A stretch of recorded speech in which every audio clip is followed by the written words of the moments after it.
Salut tout le monde, c'est Jordan. Aujourd'hui on se retrouve pour une nouvelle vidéo, comment trouver son Ikigai.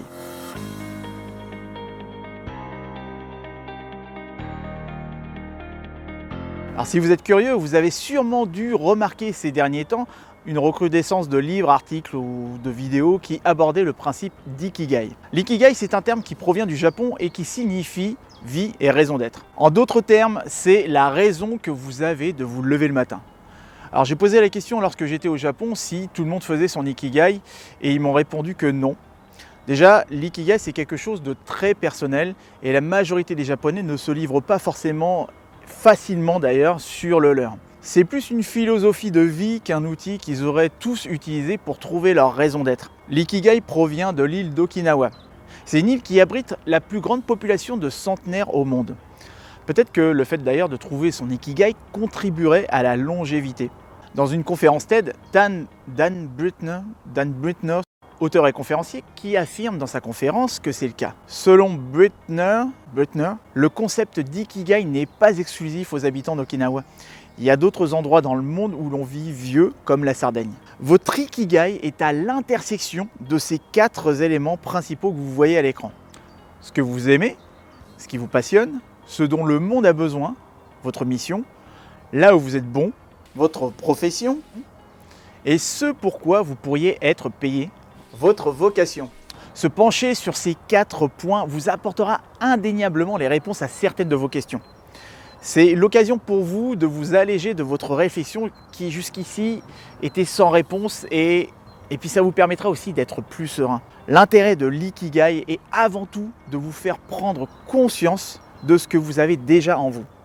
Et je sais que vous avez déjà toutes les ressources en vous pour être en cohérence avec vous-même, faire des choses en cohérence avec vous-même. Et je vous encourage aussi à faire de même, c'est-à-dire à clarifier les choses vis-à-vis de votre situation, vis-à-vis de vous-même, de manière à surmonter les insatisfactions quotidiennes, les possibilités d'obstacles qui pourraient survenir par rapport à votre épanouissement et les pertes de sens. Trouver son Ikigai est censé vous apporter l'accomplissement, le bonheur et vous faire vivre plus longtemps. Certains vous diront que cela vous permet de développer votre potentiel et d'enrichir votre propre vie. Alors pour moi, c'est une manière de structurer votre pensée et de l'orienter dans une direction qui vous amènera à être plus conscient de vous-même, mais surtout de confirmer certaines infos que vous avez déjà sur vous. Car pour avoir utilisé l'Ikigai sur moi, avec mes clients et même dans mes ateliers, j'ai remarqué que cela peut être source de stress et d'anxiété. Cela pour plusieurs raisons.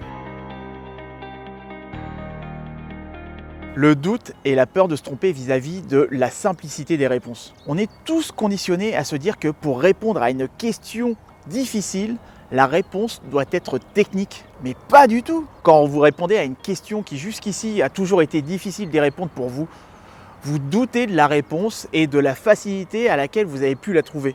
La deuxième raison est que certaines personnes, et ce n'est pas péjoratif ce que je vais dire là, certaines personnes sont dépourvues de réflexion personnelle sur elles-mêmes. Elles ont très rarement l'occasion de réfléchir sur elles, de prendre du recul, et elles attendent forcément un concours de circonstances pour prendre de la distance par rapport à l'obstacle ou par rapport au frein ou à la chose qui leur est arrivée, par rapport à une crise qui leur est arrivée dans leur vie. Et certaines aussi refusent de réfléchir sur elles car elles ont peur de ce qu'elles pourraient sortir en fait de leur réflexion. La troisième raison est que l'Ikigai a ses limites. La plupart des personnes l'utilisent pour trouver leur voie, trouver ce qu'elles pourraient faire, trouver une raison d'être. Vous aurez une idée, mais ensuite, vous aurez une autre question. Et comment transformer cette idée en un projet viable, faisable, réaliste? Et comment savoir que vous ne vous êtes pas raconté des bobards pendant que vous répondiez aux questions? Il vous faudra confronter vos idées à la réalité et là, ça peut être bloquant. C'est pour cette raison que je préfère utiliser dans mes ateliers le principe de fil rouge ou de fil conducteur qui est beaucoup plus simple et largement moins anxiogène. D'ailleurs, si vous voulez trouver votre raison d'être, explorer votre potentiel et trouver votre voie, je vous invite à cliquer directement sur le lien que vous voyez apparaître ici et dans la description pour découvrir la formation et atelier que je vous propose. Donc, vous voulez trouver votre Ikigai? Vous allez découvrir comment en répondant aux questions de l'Ikigai et à mes questions complémentaires, ce qui vous permettra d'y voir beaucoup plus clair qu'avec les questions classiques. Ok, on y va.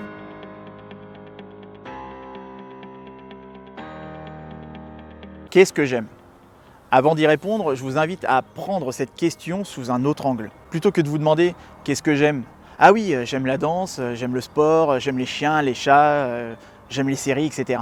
Demandez-vous quelle est l'activité qui vous apporte le plus de plaisir. Vous savez, cette activité qui vous mobilise rien que d'y penser. Vous ressentez l'excitation à vous lancer dedans. Ça peut être quelque chose que vous avez déjà fait, que vous faites actuellement ou que vous rêvez de faire mais que vous n'avez pas encore fait. En quoi suis-je bon? Là aussi, demandez-vous plutôt où est-ce que je me sens légitime, où est-ce que je me sens à l'aise et où j'ai naturellement des résultats. Là où vous ne doutez pas de vous. Basez-vous sur des faits, sur des résultats concrets que vous avez déjà eus. Puis mettez votre modestie de côté, assumez les résultats que vous avez déjà pu avoir auparavant et valorisez vos fiertés. Si vous avez des difficultés à trouver des réponses, repensez à ce que votre entourage a pu vous dire vis-à-vis de vos réalisations. Pourquoi je pourrais être payé? Cette question est liée à la question de ce que le monde a besoin. Vous pourriez être payé pour plein de choses, mais dans votre tête, dans la réalité, c'est différent. C'est quoi la réalité? Cette question demande d'être réaliste et de vous détacher du fantasme et de la rêverie. C'est le croisement entre qu'est-ce que vous faites de bien et qui répond à un besoin et dont les gens pourraient vous payer. En gros, pour quelles compétences quelqu'un pourrait vous payer pour répondre à son besoin? Vous me suivez? Y répondre de cette manière vous permettra d'avoir un tourbillon d'idées. De quoi le monde a-t-il besoin? Alors dans cette partie, vous allez avoir des réponses imprécises et vagues.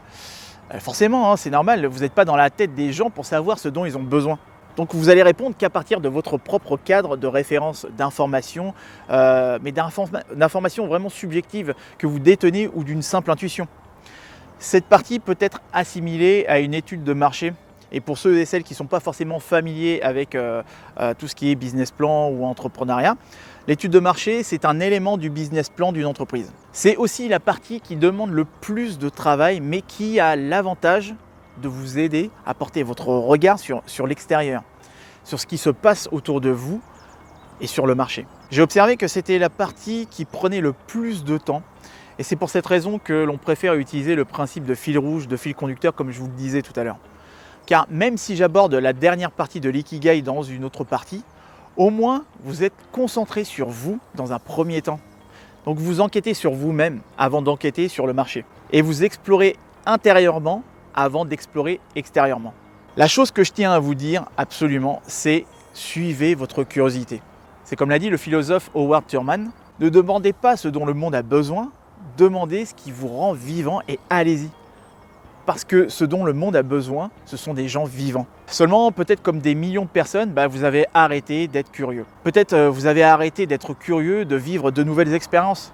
Peut-être que vous refusez d'assumer vos choix et responsabilités en vous réfugiant dans des routines qui confortent et réconfortent. Mais vous pouvez changer cela. Surtout si vous êtes toujours à la recherche de sens et d'accomplissement dans ce que vous faites et dans votre quotidien. Nous sommes tous nés curieux.